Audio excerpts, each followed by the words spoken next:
Sejam bem-vindos, queridos, para mais o estudo da palavra do nosso Deus. Este é o quinto estudo sobre o livro de Deuteronômio, capítulo 6, versículos 6 a 9.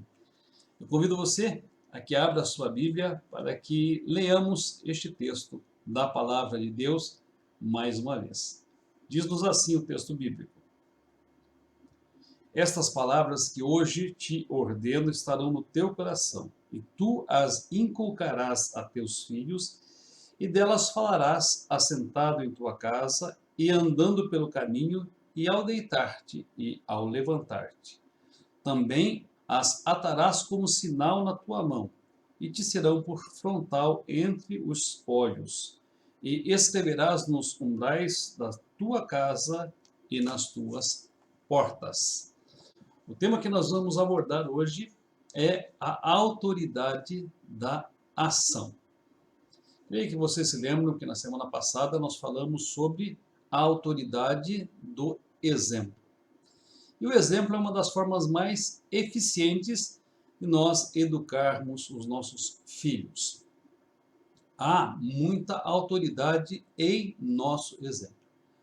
Se eu e vocês considerarmos a Bíblia como a nossa única regra de fé e prática, se considerarmos os mandamentos, os estatutos e os juízos de Deus como ordens que devem ser cumpridas, e se nós guardarmos esses mandamentos, estatutos e juízos em nosso coração, certamente nós estaremos dando um testemunho maravilhoso e inculcando na mente dos nossos filhos esse testemunho, alcançando dimensões inimagináveis, sabendo que isto ficará guardado no mais profundo do seu ser, no mais profundo do seu coração.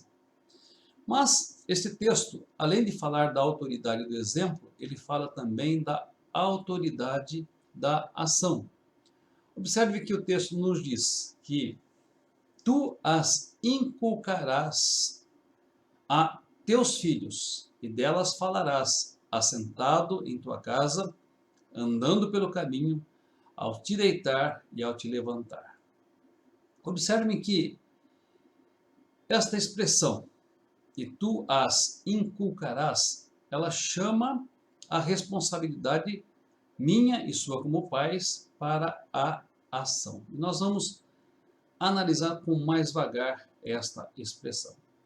E uma primeira coisa que queremos destacar, que esta é uma obrigação intransferível dada aos pais, dada a mim, dada a você.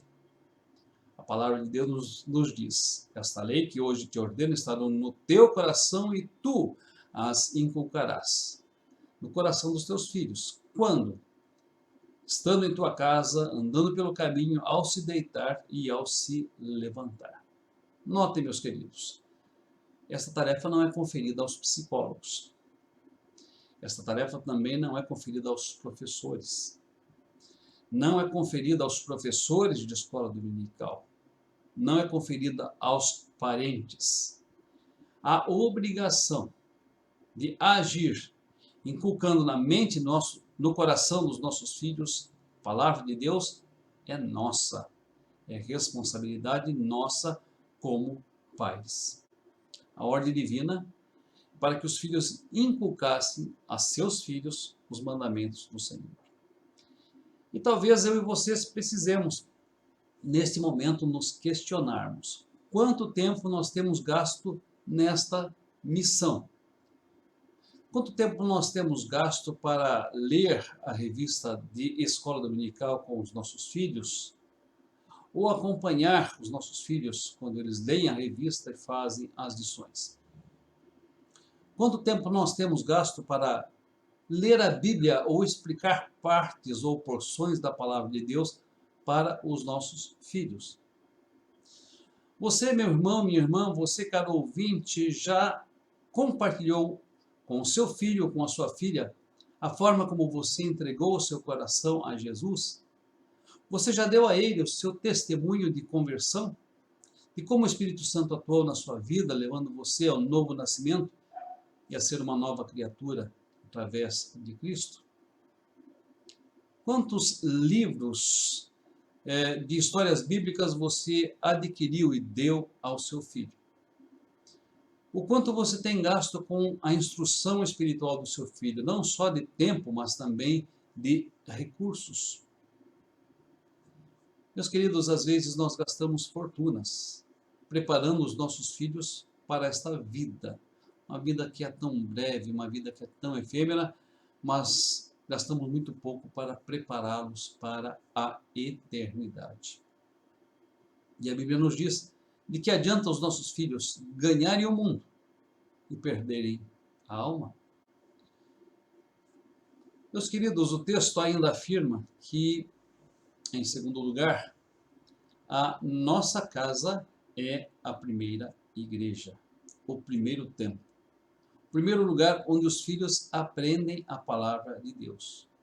Diz o texto: e tu as inculcarás a teus filhos, assentado em tua casa, andando pelo caminho, ao se deitar e ao se levantar.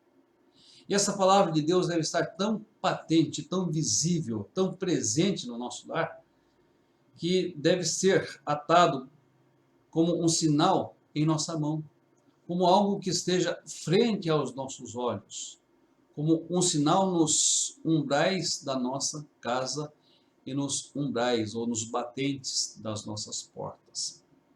O lar cristão, conforme esta descrição tão sucinta, mas tão plena que nos faz esse texto, deve ter uma atmosfera espiritual. E esta palavra é muito importante, chama atenção para ela, meus queridos.